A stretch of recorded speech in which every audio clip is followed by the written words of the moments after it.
പാകിസ്ഥാനിൽ അമേരിക്കയുമായി നടക്കാനിരുന്ന ചർച്ചകളിൽ നിന്ന് പിന്മാറി ഇറാൻ.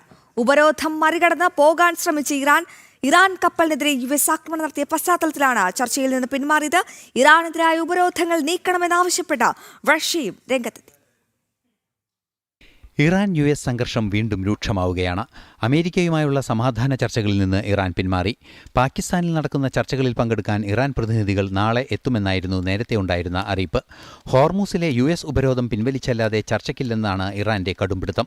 ഉപരോധം മറികടക്കാനെത്തിയ ഇറാൻ വാണിജ്യ കപ്പൽ സൈനിക നടപടിക്ക് പിന്നാലെ അമേരിക്ക പിടിച്ചെടുത്തു. ടൂസ്ക എന്ന കാർഗോ കപ്പലിനെതിരെയാണ് ആക്രമണം നടന്നത്. ആക്രമണത്തിൽ കപ്പലിന്റെ എഞ്ചിൻ റൂമിൽ ദ്വാരം വീണതായും president Donald Trump the truth സോഷ്യലിലൂടെ അറിയിച്ചു. ഒമാൻ കടലിടുക്കിലാണ് ആക്രമണമുണ്ടായത്. ഉപരോധം ഏർപ്പെടുത്തിയ പട്ടികയിലുള്ള കപ്പൽ കസ്റ്റഡിയിലെടുത്തതായും ട്രംപ് പറഞ്ഞു. സംഭവത്തെ തുടർന്ന് US യുദ്ധക്കപ്പലിനെതിരെ ഇറാൻ ഡ്രോണാക്രമണം നടത്തിയതായും റിപ്പോർട്ടുകളുണ്ട്. അതിനിടെ ഇറാനെതിരായ എല്ലാ ഉപരോധങ്ങളും നീക്കണമെന്ന് റഷ്യ ആവശ്യപ്പെട്ടു.